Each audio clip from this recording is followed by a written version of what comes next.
Bonsoir Marine Le Pen. Bonsoir. Vous êtes la présidente du Front National, députée européenne sortante et candidate aux européennes. On aura le temps d'en parler dans la région nord-ouest.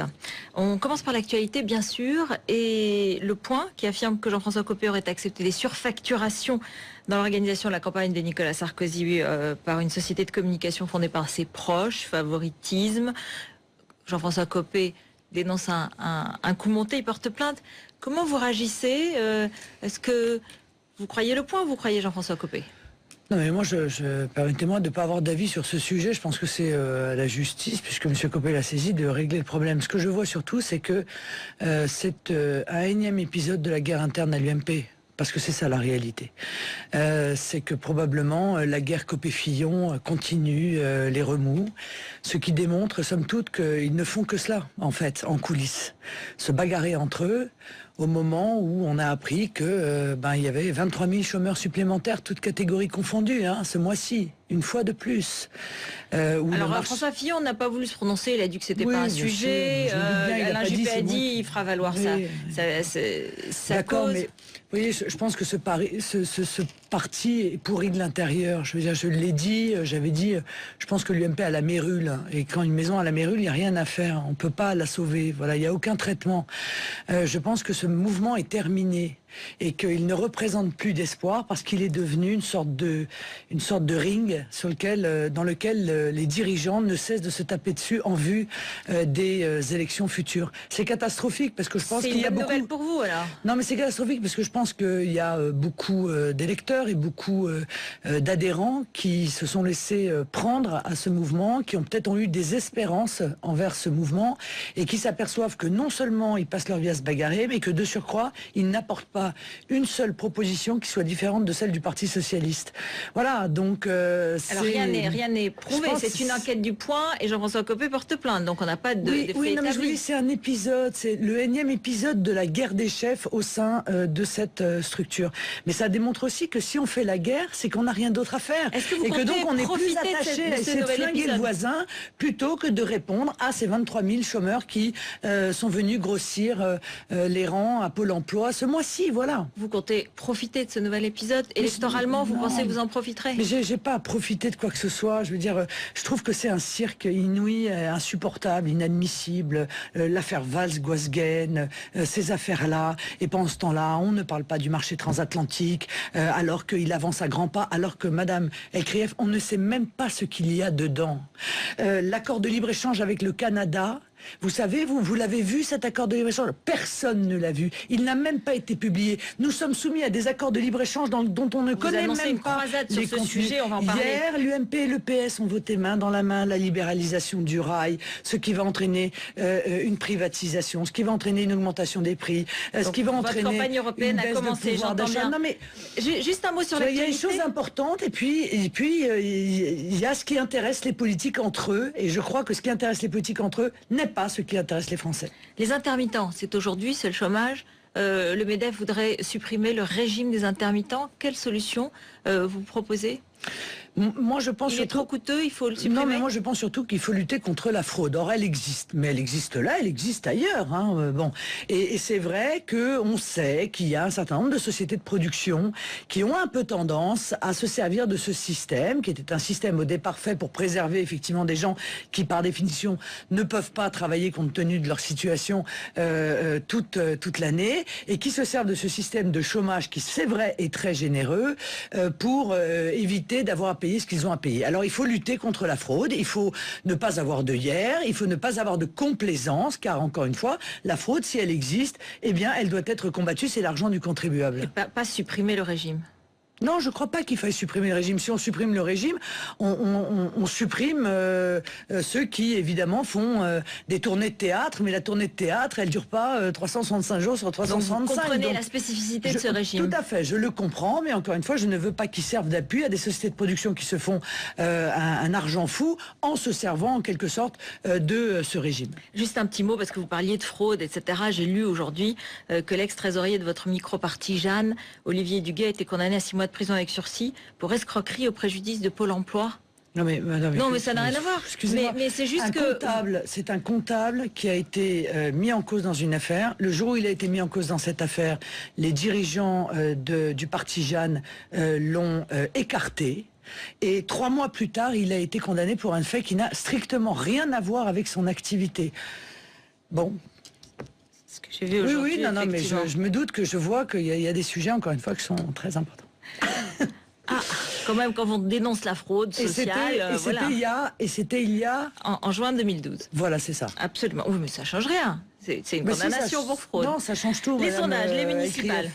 Les municipales. Vous affirmez que vous aurez 500 listes, vous aviez proposé 700. Qu'est-ce qui bloque? Pourquoi vous n'arrivez pas peut-être à plus que prévu? Non, nous avons investi 700 têtes de liste et nous avons toujours dit qu'on savait qu'il y aurait un delta entre les têtes de liste investies et ceux qui arriveraient à faire leur liste. L'objectif, c'était de passer le record historique de présence du Front National au municipal, c'est-à-dire plus de 500 listes. J'espère que nous y arriverons, je pense que nous y arriverons. Et surtout, je pense que nous ferons de très bons scores à ces élections municipales, car les Français ont compris qu'il n'y a pas d'élection plus importante que d'autres. Que quand on veut vraiment... faire une pression, défendre ce à quoi on croit, défendre ses propres intérêts de peuple français, il faut se dépasser à toutes les élections. J'ai vu qu'il y avait des exemples dans lesquels vous aviez fait des forts scores au présidentiel et où vous n'arrivez pas à avoir de liste. Qu'est-ce qui bloque pour vous? Est-ce que c'est toujours compliqué? C'est un peu compliqué d'abord pour tout le monde, d'abord parce que la parité qui a été imposée est un peu compliquée pour tout le monde. Vous êtes contre? Et il y a des villes, il y a effectivement un grand nombre de villes dans lesquelles nous avons fait des scores parfois spectaculaires et dans lesquelles nous n'avons pas de tête de liste. La parité, vous êtes contre? Soit pas. Non, mais j'ai toujours été contre. Hein. Mais bon, soit pas de tête de liste, soit pas réussi à faire des listes. Bon, voilà, c'est comme ça. Vous savez, on part de rien, nous. Hein. On est un peu le David face à Goliath. Bon, nous n'avons pas de sortant. Nous, cette implantation locale, nous l'avons développée de manière assez spectaculaire quand même, mais en un temps très court. Et par conséquent, je trouve que si déjà nous arrivons à passer de 100 listes à 500 listes, ce sera un effort spectaculaire. Certains sondages donne quelques victoires du Front National à certaines villes. Dans votre esprit, ce sera quoi? Des laboratoires, des exemples, des modèles? Est-ce que vous pourrez appliquer votre programme? J'aime pas du tout ce terme de laboratoire, parce que je trouve que les gens sont pas des rats, quoi. Donc c'est pas un laboratoire. Nous n'envisageons pas du tout les municipales comme ça. Un modèle peut-être, oui.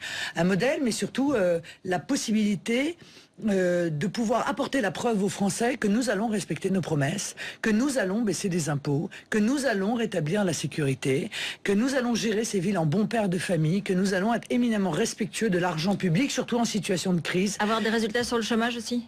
Avoir des résultats sur le chômage dans une ville, Madame Pécresse, c'est quand même pas très facile. Ce qu'on peut, c'est défendre les petits commerces face à la grande distribution.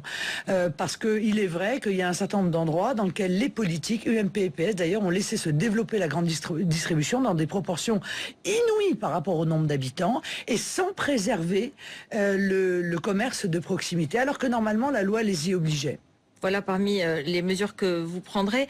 Vous avez été plusieurs heures au Salon de l'Agriculture et vous avez parlé de cette croisade contre le traité transatlantique. Vous avez parlé d'Europe et il vous a été plutôt bien accueilli, nettement bien accueilli. Mais quand même, j'ai écouté quelques agriculteurs qui ont commenté votre visite. Je voudrais que vous réagissiez à ce que j'ai entendu.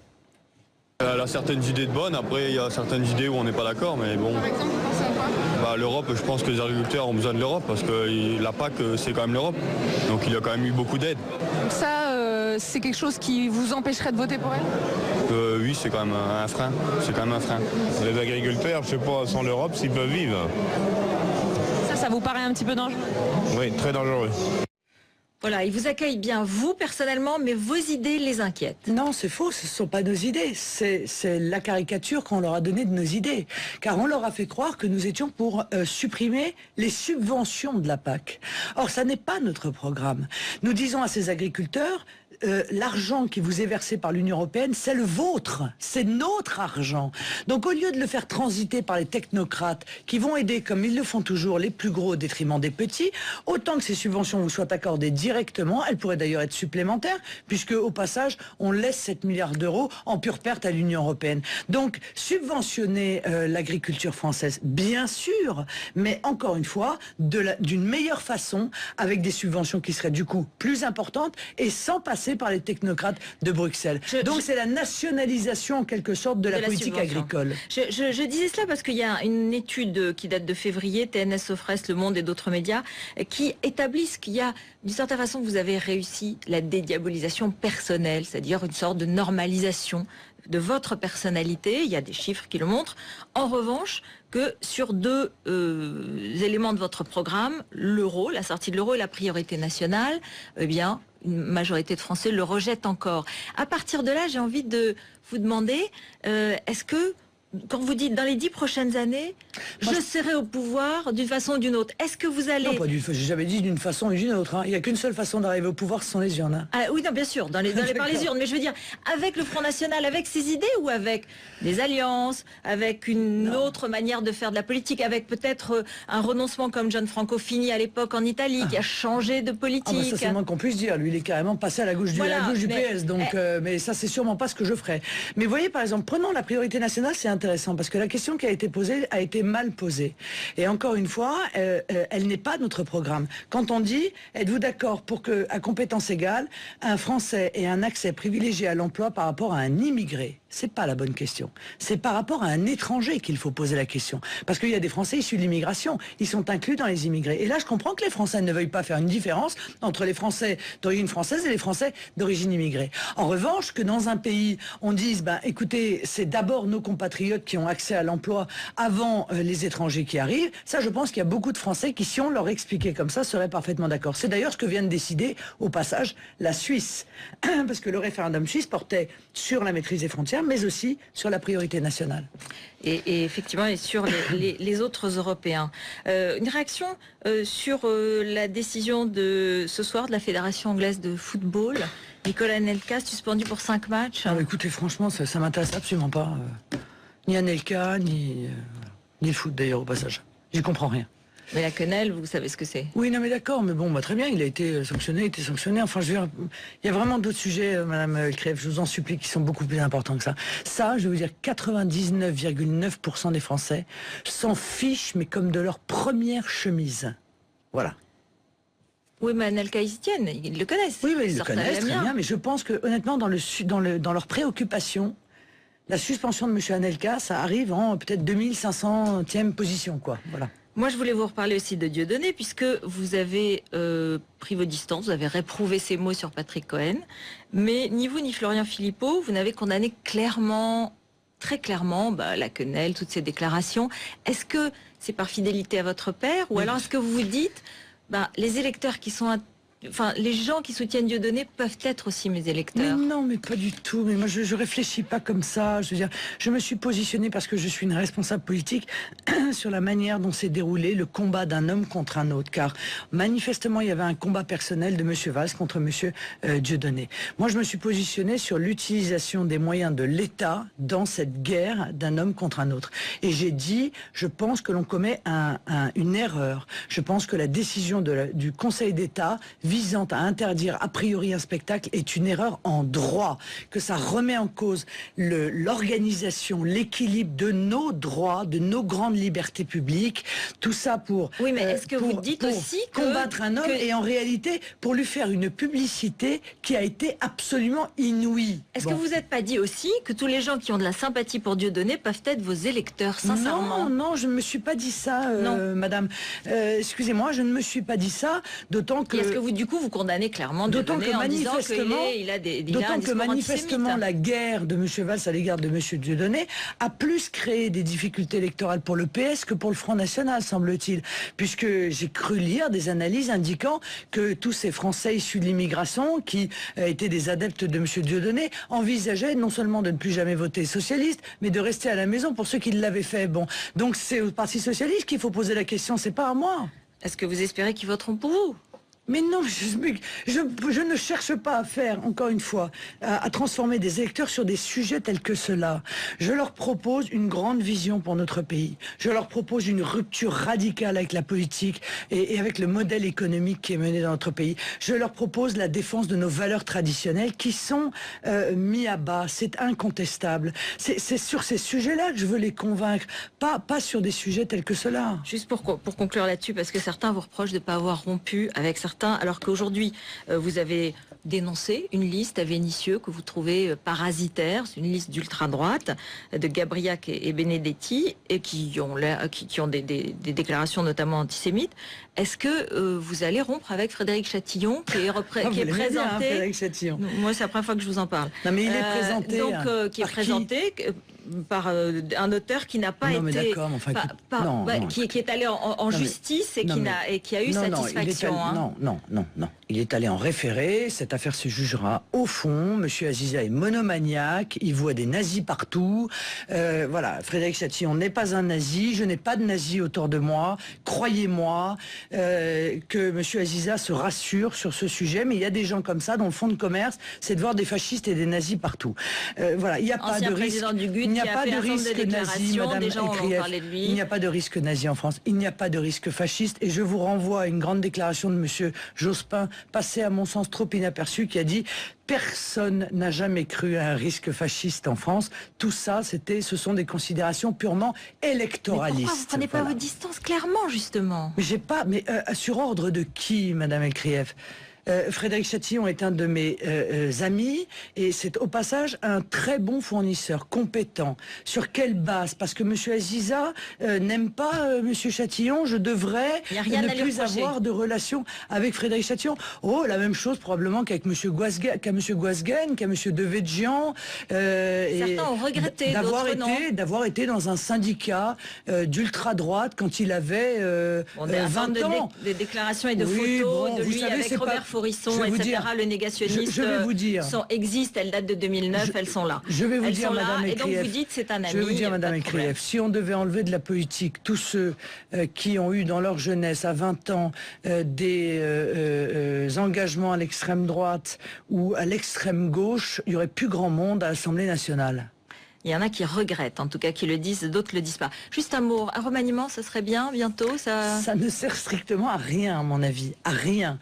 Pour une raison simple, c'est qu'on est face à un gouvernement technique, c'est-à-dire un gouvernement qui prend ses ordres à Bruxelles, donc on se moque complètement de savoir qui prend les ordres. Je veux dire, que ce soit Tartampion ou Tartemolle, ça fera exactement la même politique, celle qui est menée par François Hollande et qui était menée avant lui par Nicolas Sarkozy. Donc Hérault, Valls, Ségolène Royal à l'intérieur, vous avez vu Paris Match disant que les Français la verraient bien là? Oui, si elle lui va bien au teint, tant mieux pour elle, mais ça ne changera strictement rien sur le plan politique.